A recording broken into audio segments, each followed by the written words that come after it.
la provincia de Misiones no es la excepción, así que vamos a charlar y agradecemos muchísimo el tiempo que nos brinda y obviamente la buena predisposición, como siempre, de Carola Urdangarín, quien es periodista agropecuaria y también periodista está los sábados en Rivadavia Agro, que también la escuchamos aquí, la tenemos con nosotros, así que le agradecemos mucho a Carola. Carola, muy buenas noches, Brian, Alejandro y Soledad con vos.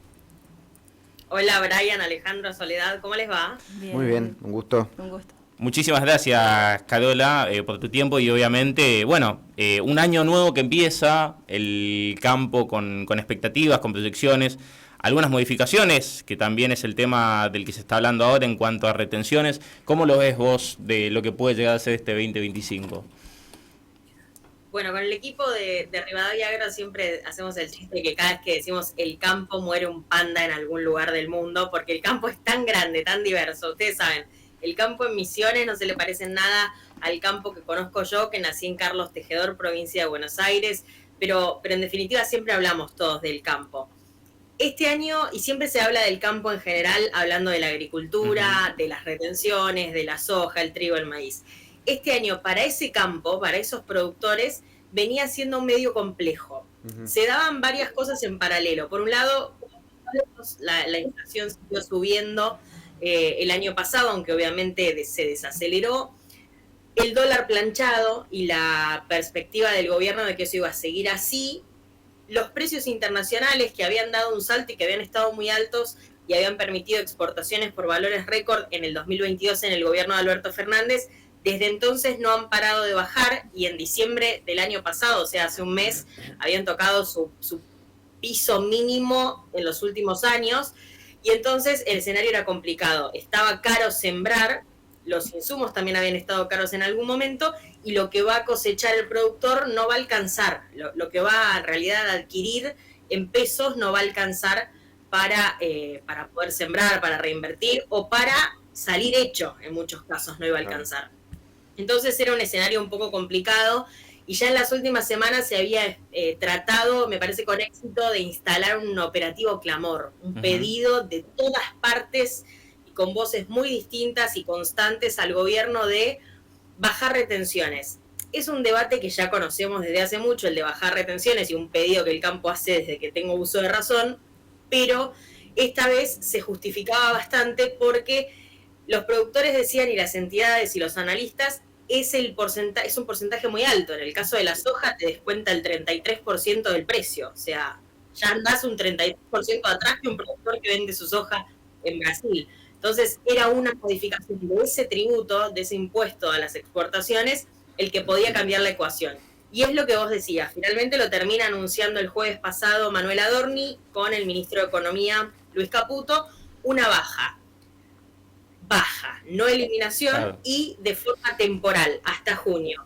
Por ahora, con una implementación, más allá de que el lunes pasado salió ya por boletín oficial el decreto, con una implementación con muchos signos de pregunta. Y estamos todos mirando qué va a pasar, si los exportadores se van a animar, porque tiene condiciones muy particulares, súper técnicas, tienen que liquidar rápido las divisas. Así que hay que ver, es temporal y la implementación está en duda, pero es una medida que en algún punto, y si se logra implementar bien, genera alivio económico a los productores. Carola, ahora bien te pregunto, una medida que impactó muchísimo el año pasado, sobre todo aquí en la región, más particularmente con el sector de la yerba, cuando se dio esta posibilidad de la libertad de mercado, de la libre regulación de precios, con un INIM que no se encontraba jugando sus fichas de mediador entre el comercio y justamente los productores. Muchos productores empezaron a decir que esta situación no les favorecía porque el mercado internacional, tanto de Paraguay como Brasil, tenían mucha relevancia en el precio del producto.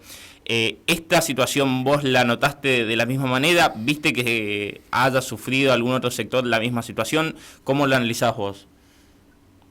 Bueno, yo soy crítica con el gobierno en ese punto porque me parece que se apuraron en tren de desregularon muchas cosas muy rápido, y otras que son las que más regulaciones tienen y las que de verdad tienen los mercados súper intervenidos, como por ejemplo la agricultura con las retenciones, intervenir el mercado, decime si no es intervenir el mercado, sacarle el 33% del precio de mercado que vale un producto.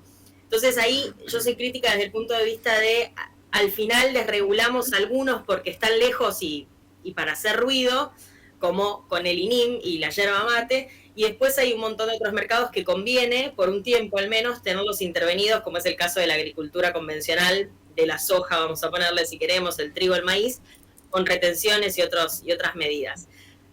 Todo, yo voy a hablar por lo que hablar con productores de Misiones, que me dicen básicamente, nos dejaron sin INIM y sin regulación de ese precio en un momento en el que había una sobreoferta, o se estaba generando una sobreoferta, por ende el precio iba a bajar muchísimo, tanto que no íbamos a tener rentabilidad, que entiendo que es lo que está pasando allá, sí, que los productores no tienen rentabilidad y no puede ser, o parece irrisorio, que estemos pensando en productores que han tenido que cortar rutas, reclamando que les pagan 190 pesos el kilo de hoja verde, cuando hace un año se los pagaban casi 400. Parece irrisorio.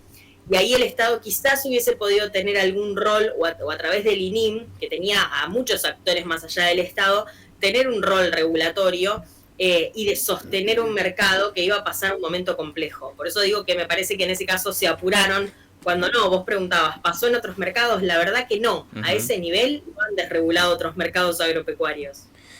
Carola, nosotros te escuchaba cuando hablabas de la soja, que pasaría en realidad del 33% al 26%, y por un tiempo, hasta junio, la baja de esta alícuota, frente a las economías regionales que se habla de eliminarlas completamente. Ahora, te pregunto, ¿tenés la sensación o tenés la idea de que en las economías regionales este cambio realmente va a traer un beneficio para estas economías justamente? Bueno, las economías regionales tienen la virtud en este caso, en esta medida, de encontrarse con una eliminación permanente. En el caso de la soja, decíamos, el trigo, el maíz, los commodities, es temporal y es una baja. En este caso se elimina. En realidad hay que chequear. Ayer un dirigente agropecuario me decía, guarda que bajar y eliminar no es lo mismo. Yo le decía, pero bajar a cero y eliminarlas no es lo mismo. No. Eliminarlas es que para volver a instaurar retenciones haya que crearlas nuevamente en el legislativo. Subirlas es más simple. Entonces está bueno que en este caso para las economías regionales ya se habla de una eliminación y es efectiva, ya se eliminaron las retenciones. Entiendo que es bueno. Por supuesto, ayer hablaba también con un dirigente de economías regionales de CAME y me decía, bueno, no es la solución a todos los problemas de las economías regionales. Está bien que hay economías regionales que tienen un gran perfil exportador. Ustedes justo están en un lugar que tiene la economía regional de la producción de yerba, tiene, por ejemplo, un gran perfil para el mercado interno. Y el precio de esa materia prima, en definitiva, es un tema de agenda porque constituye el precio de un producto que consumimos casi todos los argentinos. En casos como las cerezas, por ejemplo, los arándanos, la producción tiene un mercado muy chiquito en Argentina y el grueso de esa producción se exporta. Para esas exportaciones esto es un espaldarazo gigante.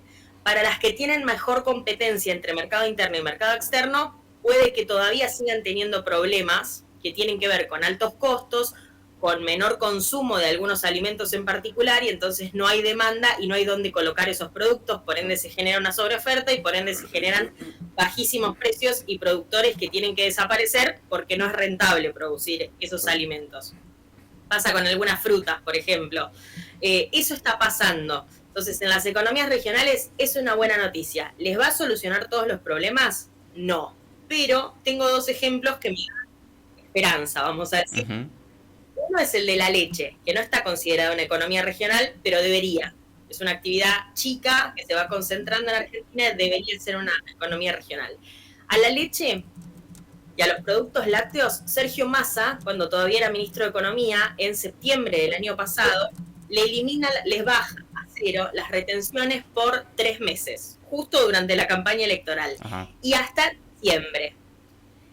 Ahí empezó una reactivación, porque sí, para la producción de leche la exportación es importante, y entonces, de lácteos sobre todo, leche en polvo, quesos, y entonces le sirvió. Cuando asume Milei, lo prorroga ese derecho de exportación a la leche y a los lácteos por 6 meses. Y ahora, a partir de junio, cuando venció ese plazo, se prorrogó por un año.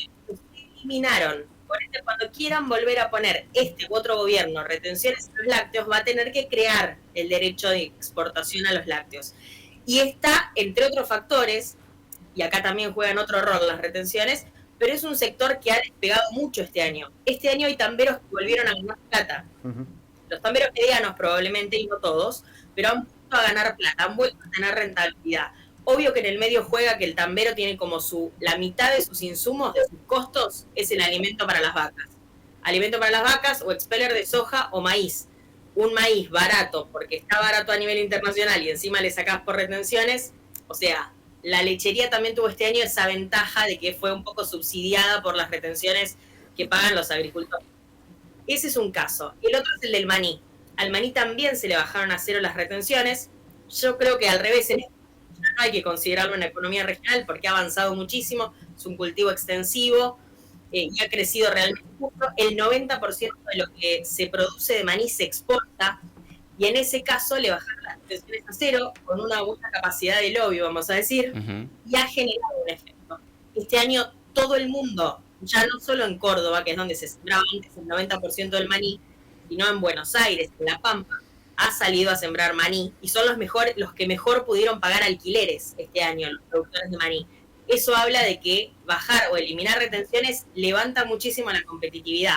Ojalá esto le pase ahora a todas las economías regionales. Me encantaría tener la bola de cristal. Yo creo que algunas de perfil exportador van a repuntar mucho, las otras la van a seguir peleando. Carola, ¿cómo estás? Buenas tardes.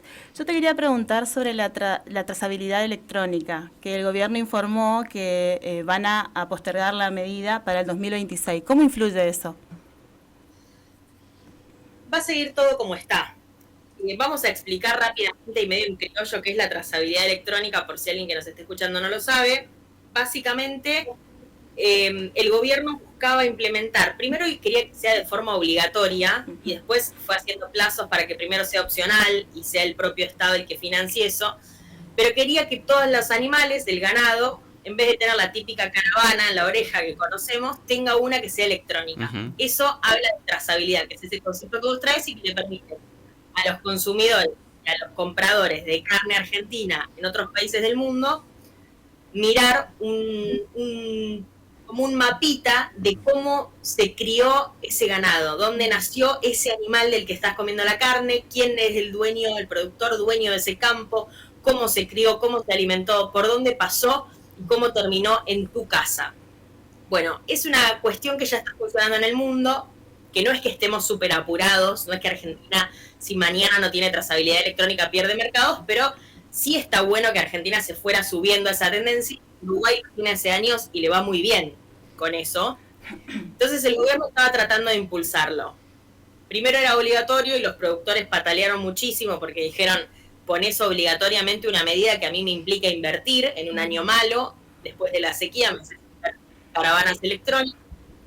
Después se fue haciendo la opción de que sea opcional, valga la redundancia, y finalmente se concluyó en que el Estado iba a poder financiar a través de un crédito del Banco Mundial por $1.000 millones las caravanas electrónicas para la primera tanda de productores. Esto se postergó ahora, como vos decís, para el 1 de marzo, pero del 2026, porque el consorcio, el proveedor de esas caravanas electrónicas que había quedado por licitación, que es Datamars, así se llama, es una empresa de origen suizo, era el encargado de traer y poner en marcha esas caravanas electrónicas. Bueno, dijo básicamente que después de ganar esa licitación internacional, que no va a poder cumplir tiempo y forma con la entrega de las caravanas, que tiene un gran volumen de caravanas para entregar en un corto plazo y que no llega. Entonces se posterga por eso. Y eso es lo que también ayer le comunicaba ya de forma oficial el gobierno a los dirigentes de la mesa de enlace en una reunión técnica.